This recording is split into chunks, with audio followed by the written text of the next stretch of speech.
आज हम एक सच्ची घटना पर आधारित एक पुलिस ऑफिसर की कहानी को देखेंगे कि कैसे वो अपनी जान पर खेलकर समय रहते बच्चों को ह्यूमन ट्रैफिकिंग के जाल से बचाता है। और साथ ही में हम समझेंगे कि इस दौरान उसको किन किन मुसीबतों का सामना करना पड़ता है। इस मूवी को डायरेक्ट किया है एलेक्जेंड्रो गोमेज ने, जिसको IMDb पर 7.8 की रेटिंग मिली है, जिसका रॉटन टोमेटो स्कोर 58% है।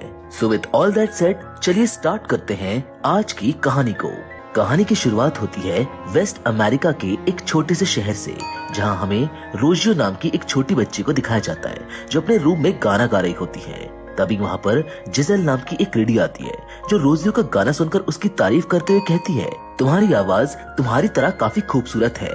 इसको सुनकर रोजियो खुश हो जाती है। साथ ही में वो ये भी बताती है कि मैं तुम्हारे पिता से मिलना चाहूंगी।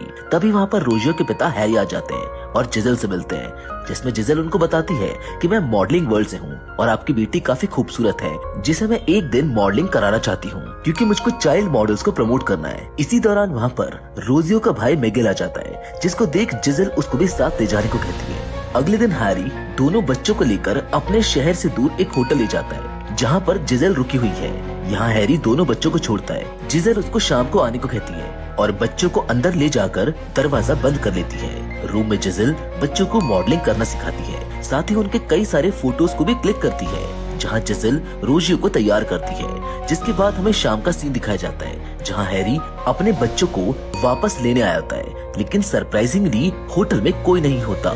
ये सब देखकर हैरी काफी घबरा जाता है। हैरी भागकर नीचे जाता है और अपने चारों तरफ देखता है, लेकिन उसको कहीं पर कोई भी दिखाई नहीं देता, ना जिजेल, ना रोजियो और ना ही उसका भाई। यहाँ पर हमको बताया जाता है कि अमेरिका में ऐसे ही कई सारे चाइल्ड किडनैपिंग केसेस हो रहे हैं। दूसरी ओर कैलिफोर्निया में रईस नाम का एक लड़का बच्चों की फोटोज देख रहा होता है। अब ये सब देखकर हम इतना तो समझ पाते हैं कि दाल में जरूर कुछ काला है। खैर, अब कहानी में हम आगे देखते हैं कि टिम नाम का एक ऑफिसर बाहर अपने कंप्यूटर पर रईस की सारी जानकारी निकाल रहा होता है। चीजें कंफर्म होने पर वो उसके घर में घुसकर उसको पकड़ लेते हैं। पकड़ने के बाद ऑफिसर्स उसके सामान को देखते हैं, जिसमें उसके द्वारा कैद किए हुए कई सारे बच्चों की फोटोज और वीडियोस मिलती है, जिसे टिम का साथी सैम देखता है। ये देखकर उसको काफी घिन आती है।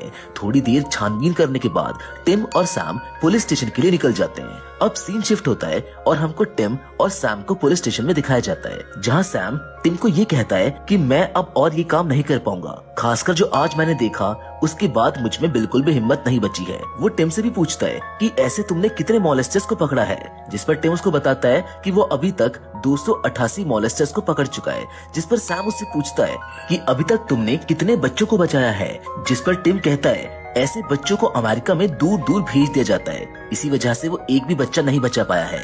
ये सुनकर सैम हाँ कहकर वहाँ से चला जाता है। सैम के जाने के बाद टिम रईस का एक वीडियो देखता है और उसकी हरकतें लिख रहा होता है, जिसमें रईस एक छोटी लड़की के साथ होता है। वीडियो में रईस की हरकतें देखकर टिम की आंखों में आंसू आ जाते हैं। इससे वो काफी दुखी हो जाता है। कुछ देर बाद टिम रईस से मिलने जाता है, जहाँ वो उसको कहता है कि वो उसको अच्छे से जानता है। आज वीकेंड है तो सारे पुलिस ऑफिसर जल्दी घर चले गए हैं, चलो मिलकर नशा करते हैं। ऐसा कहकर वो दोनों नीचे आ जाते हैं, जहाँ टिम रईस को बताता है कि उसको छोटे लड़के काफी पसंद है और मुझको पता है कि तुम क्या करते हो।